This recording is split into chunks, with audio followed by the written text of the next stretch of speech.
Hey everyone, it's Jack from Cultaholic.com, back again for the second consecutive night of lovely WrestleMania action. No messing about because we've got lots to talk about here, so let's get straight into it. This is what happened at WrestleMania 36, Night 2.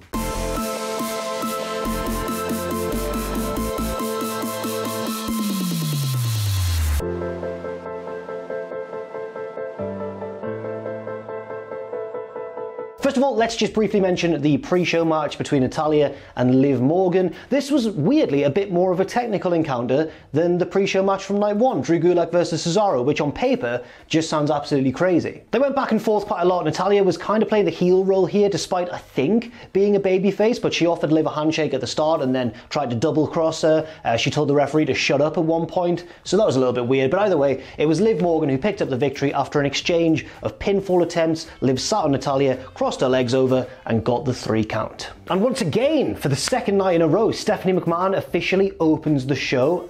She basically says what she said on night 1, and then we throw to Gronk, who also welcomes us, and by God, he's still very excited, isn't he? The first match of the night is the NXT Women's Championship match, with the champion Rhea Ripley defending against Charlotte Flair, who of course is not on NXT. And we get off to a hot start because Rhea Ripley hits the Riptide early on, only for Charlotte to kick out. Very interesting start to things here, and it would kind of go downhill for Rhea Ripley after a hot start. After a short spell of dominance from Ripley, Charlotte fights back and just mercilessly works the leg, brutally even, for quite a long stretch of this match. And Rhea sells it really well, not just while the beatdown's going on, but as she should, sells it effectively throughout the entire rest of this match. Rhea begins to fight her way back into the match, but as I mentioned, every move she dishes out, she has to clutch the leg and really sell that. And obviously the damage done by Charlotte is hampering Rhea. Rhea gets her variation of the Texas Cloverleaf on, but Charlotte gets out of that. Charlotte hits her moonsault, but Rhea gets the foot up. It looks like Rhea's going to take advantage, but she charges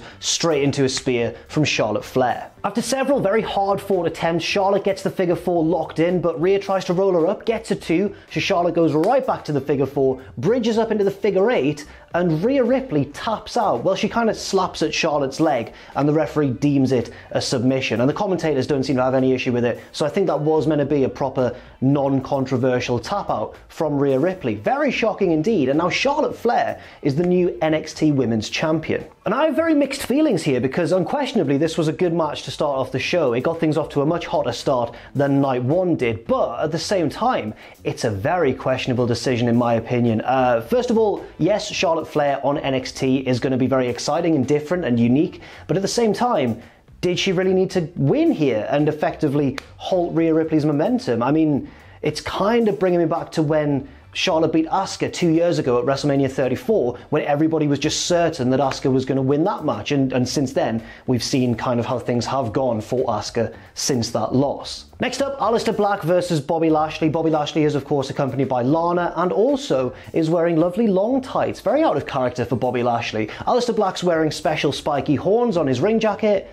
Not so out of character, really. Black gets off to a hot start, but Lashley takes over pretty soon and just dominates large stretches of this match, and it's weird. It's not how I want to see Aleister Black booked, but then again, it's not the first time they've booked Aleister Black in such a way, taking a lot of punishment before coming back right at the end, when really, I want to see him in control for large stretches of matches. I know he's the babyface and that's not traditionally how things work, but he's got such a flashy and impressive array of strikes. I just want to see that utilised a bit more. Lashley powers Black up onto his shoulders for, I think, like the Dominator or the Running Power Slam, one of those big signature moves, but Lana's on the apron and very angrily demands that Lashley put him down and hit him with a spear instead. She's livid, by the way. She is livid at Bobby Lashley, and I can't think why, because he's just dominated most of this match. But Lashley takes her advice, he puts Black down, he sets himself in the corner and charges straight into a Black Mass, and Aleister Black gets the win. But Bobby Lashley channeling Hulk Hogan, Bobby Lashley kicks out just barely after the count of 3. There's a definite moment of tension between Lana and Lashley after this match, so I guess this is going to be the start of a new storyline heading towards probably a split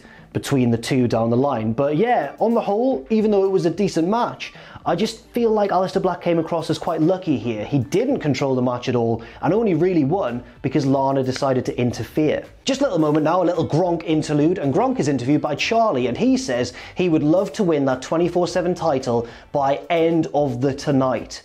This was pre-taped and that's the best tape they could get.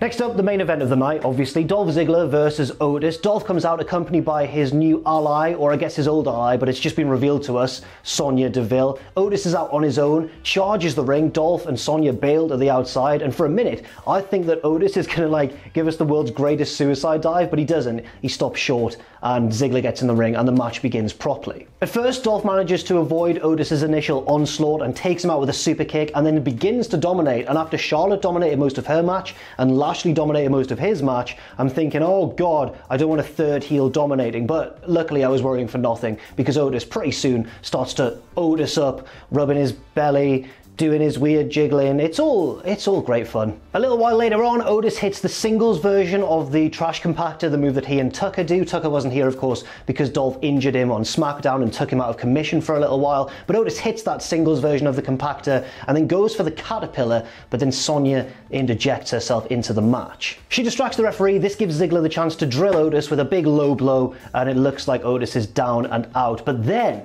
here comes Mandy Rose. She marches to the ring, Sonya tries to cut her off, Mandy just slaps her across the face, gets in the ring, the referee is still checking on Otis, and Ziggler starts to shout at Mandy. He's like, you ruin everything, what are you doing? And she just, bang, big low blow, right down below to Dolph Ziggler, and Ziggler's out for the count. Mandy gets out the ring, and the referee turns around, and Otis nails the caterpillar on Dolph, and picks up the emotional victory. He and Mandy hug, he lifts her up, and then they share a lovely little kiss as well, delightful. And everybody around the world is just so happy. Apart from me, because this was the end, officially, of my WrestleMania predictions contest undefeated streak. But, you know, you win some, you lose some. I'm fine, honestly. I'm absolutely fine. Next up, last man standing action between Edge and Randy Orton, and this was one of the big featured matches that everybody was looking forward to, but it didn't begin in a way that I think anybody predicted. It was a really cool throwback to a previous moment from Edge's career. Edge makes his entrance first, he stood in the ring, and we're waiting for Randy Orton, his music's playing, we're waiting for Randy to come along,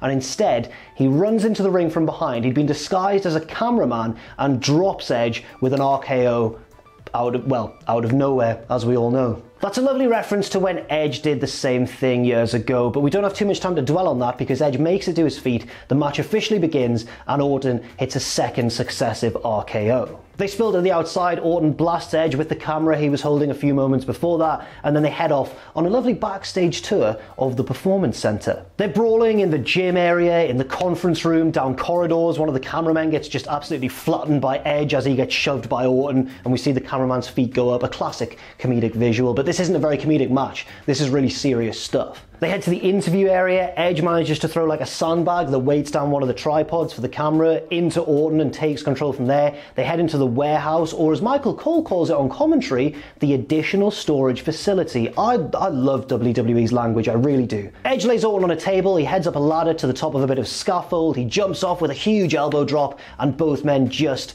beat the count of 10. And it's worth mentioning at this point that Edge looked fantastic, not just in physical sort of shape-wise, but he looked fantastic in terms of the moves that he was doing and the bumps that he was taking. He's really not missed a step, and it's amazing to see. Eventually they battle to the top of the NXT production truck, and Orton goes for the punt kick. He's measuring Edge, he's measuring him, he runs, but Edge hits a surprise spear, and Orton only just makes it back to his feet. And then they reverse the roles in that spot, so Edge goes for a second spear, and Orton hits an RKO, and it looks like Edge is down and out, but Orton stops the referee's count, fetches a pair of chairs, and sets Edge up for that big concerto. He goes for it, but instead Edge is there with that new submission that he likes to do these days, the Jake Hager, I'm gonna call it. Yeah, why not call it that? Orton is fully unconscious on top of the production truck. Edge could just step back and win the match now if he wanted to, but he stops the referee's count now, and Edge is just acting his arse off. He's crying, he looks furious at the same time. Eventually he steels himself, picks up a chair, and deals a concerto of his own to Orton,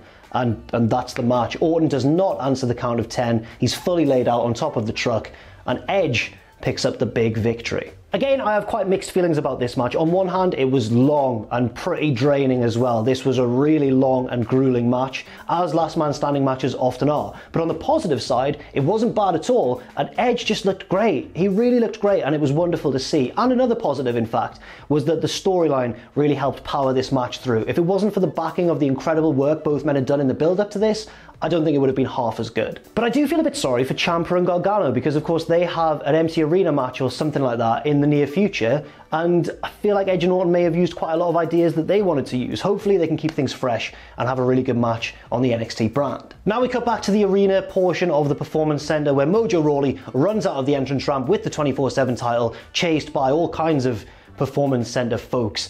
They battle underneath Gronk's platform. Gronk's still up there, loving the show, just loving life constantly, 24/7, ironically. He leaps off like a Kofi Kingston trust fall almost, flattens everybody, and pins Mojo, and now Gronk, mercifully, is the 24/7 champion. I'm so happy about this. Next up, the Raw Tag Team Championship match, the Street Profits defending against Angel Garza and Austin Theory. And this match, I'm pleased to say, is really fast-paced after that really long Last Man Standing match. At one stage, Montez gets a hot tag and runs absolutely wild and hits the big tope over the top rope. And thankfully this time, he is caught, unlike the spot on Monday Night Raw, which was really, really scary. A little bit later on, Angelo Dawkins pounces Angel Garza out of the ring, but he turns into a big move. Austin Theory, showing incredible strength, gets Dawkins on his shoulders, slams him down, makes the cover, 1-2, Montez forward with a perfectly timed frog splash to cut off the pinfall, and then Dawkins rolls on top of Austin Theory for the win. The heels are annoyed and they jump the champions afterwards. They hold Montez forward in position and Zelina Vega kicks his head off, but here comes Bianca Belair to save the day. She lifts up Zelina Vega and nails her with the KOD. If you didn't know, Bianca Belair is Montez Ford's wife in real life, not like a Bobby Lashley-Lana marriage. This is a real marriage, so I wonder if that'll play overtly into storylines heading forwards. In fact, I've just thought, does this mean that Bianca Belair is now on Raw? I wonder if she'll take that NXT title off Charlotte though. I guess it all remains to be seen. Next up, I'm delighted to report that we have a new host of WrestleMania now that Gronk is headed for the hills with the 24/7 title, and it's Titus O'Neil, the most wholesome man in WWE. A wonderful choice, and he does a wonderful job. He doesn't have much to do. We're over halfway through this show by now. Next up, the SmackDown Women's Championship elimination match between the champion Bayley and the challengers Sasha Banks, Tamina, Naomi, and Lacey Evans. Sasha and Bayley are on the same page in this match, two heels working together to fight off the other three competitors in the match. But at one stage, we get the three former members of Team Bad in the ring, Sasha, Tamina, and Naomi. And Sasha's like, yes, we're all friends again, aren't we, guys? And everyone's like, yeah, we are. And then Sasha turns away, turns back, and Tamina drills her with a super kick. She was lying all along. Tamina, though, despite being the biggest threat in the match, as they've hyped up in recent weeks, is the first to be eliminated. She takes everybody's finishers or signature moves in sequence and gets pinned because everyone piles on her and she can't kick out. Next up, it's Naomi eliminated after a good spell of dominance single-handedly over both Sasha and Bayley, but eventually she falls victim to Sasha Banks' backstabber and then of course the bank statement, and she has to tap out. Once again, Bayley and Sasha team up, but at one stage, Bayley goes to knee Lacey Evans, she moves out of the way, and Bayley knees Sasha Banks instead, and it's all going to break down between the two. They argue in the middle of the ring, which allows Lacey Evans to blindside Sasha with a huge women's right, maybe the best one I've ever seen, and that's enough to eliminate Sasha from the match. On the replay, you can see that Bayley actually tried to save Sasha, but then Lacey caught her on the rebound, and then Bayley didn't exactly attempt to break up the pinfall. But just when it seems like Sasha is about to fully turn on Bayley and cost her the match and the title, she actually helps her win, interfering in the bout despite being eliminated, hitting Lacey Evans with the backstabber and helping Bayley win. Next up, The Fiend versus John Cena. I've just got my laptop notes for this one because so much stuff happened. So, first of all, John Cena enters in the arena, which is strange because this was, of course, a Firefly Funhouse match. He looks at the camera and goes, "Welcome to Wrestle," and then The Fiend cuts off the feed, and suddenly Bray Wyatt is in the Firefly Funhouse. He cuts a brief promo before walking out, and suddenly Cena is now teleported into the Firefly Funhouse. He talks a little bit with Rambling Rabbit. Well, Rambling Rabbit talks to Cena. Cena just looks baffled by what's going on. It's going to get a lot weirder from here, and Cena follows Bray Wyatt out the door. Cena is then in a really dark room. He doesn't know where he is or anything, and he's confronted by the Vince McMahon puppet, which continually badgers him and asks him if he's got enough ruthless aggression to make it in this business. Then we go to a ring, and Bray Wyatt is mimicking Kurt Angle's promo from John Cena's debut appearance. John Cena comes out in some old school ruthless aggression style gear. He gets in the ring and, Wyatt asks him, "What have you got to make it in this business?" And Cena goes ruthless aggression, swings for Bray, but Bray's seen this all before, of course. We all have. And he ducks. Cena tries to hit him several times. Wyatt is just ducking out the way each time. And at one point, I forgot about this, He says you can look but you can't touch, which is a little bit too personal. Come on now, Bray. We go back even further to the golden era, the 80s, where Bray Wyatt and John Cena cut a big, hyped up 80s promo, but then Wyatt turns on Cena and throws him into another room, and suddenly we're in the Doctor of Thugonomics era, and I feel like I'm tripping balls at this stage, quite frankly. Cena, of course, spits some bars. They have a bit of a rap battle. He says at one point something, take advantage, but Husky Harris is a weight he can manage. Shooting from the hip, John. Bray now cuts a promo on Cena and says he's a bully who takes advantage of the weaknesses of others and turns them into jokes. Cena's obviously not happy about this accusation. He charges Bray. Bray ducks, clocks Cena with his signature Doctor of Thugonomics chain, and I thought that was the end, but no, we've got more to go. Now we're in the Wyatt family compound where Bray's in his rocking chair and he says, let's go back to WrestleMania 30, and we get footage from that match interspersed with what he's saying. It's very well done. We then cut to a different ring and we're going back and forward between the two matches, the old one and this one, and Bray, like he did at WrestleMania 30, hands Cena a chair and tries to get him to embrace the hate and says, you made the wrong choice years ago, make the right one now. And Cena does make the other choice. He swings the chair at Bray, but Bray disappears, and we're still not done. Now we're in WCW, and Bray Wyatt is playing the role of Eric Bischoff. He calls John Cena down to the ring, and Cena is playing the role of Hollywood Hulk Hogan. He is finally a cool heel, like we all wanted him to be. He comes out with the spray-painted WCW belt, he's playing air guitar. It's weird. Cena seems to snap out of it a little bit and beats Bray Wyatt down, but as he looks down, it's not Bray Wyatt anymore, it's Huskus the Pig. And there are yet more twists in this tale. Now the Fiend is finally here. It's not Bray Wyatt any longer, it's the Fiend with the mask and the gear and everything. He attacks John Cena, clamps on the mandible claw, hits Sister Abigail, claw again while Cena's shoulders are pinned to the mat, and then somehow Bray Wyatt's there as well, and he counts the fall. It sounds impossible, but to be honest, this is low on the list of impossible things that happen in this match. The Fiend stands tall and Cena's body disappears, and that's it.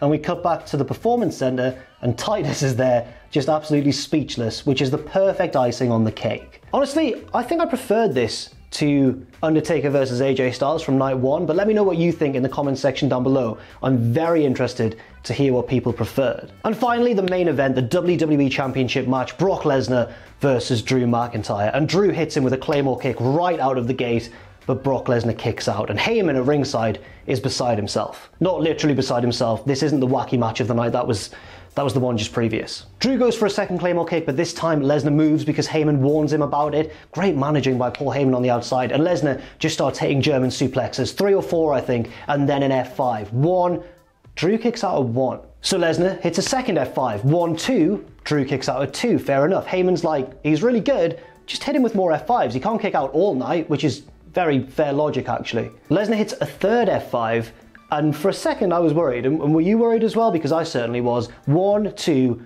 again Drew kicks out at 2. Drew slips out of a third F5 attempt and blasts Lesnar with the Claymore kick, and then another Claymore kick, and then another Claymore kick. 1, 2, 3, Drew McIntyre is the new WWE Champion. And that's the end of the show, with Drew celebrating over a fallen Brock Lesnar, with Heyman looking on aghast at ringside. And I think that's a pretty perfect way to close out WrestleMania. Okay, so it's not perfect because obviously the crowd weren't there, so it wasn't exactly a perfect moment for Drew, but I think it was the right call to have him as the new WWE Champion, and I think it caps off a pretty good effort from WWE given the circumstances over the course of 2 nights. But what did you think of the show? What was your favourite match, not only in night 2, but across both nights of WrestleMania 36? Let me know what you thought in the comments section down below. And once again, thank you very much for watching. Look out for our reactions coming up on the channel in the next few days. And yeah, see you very soon.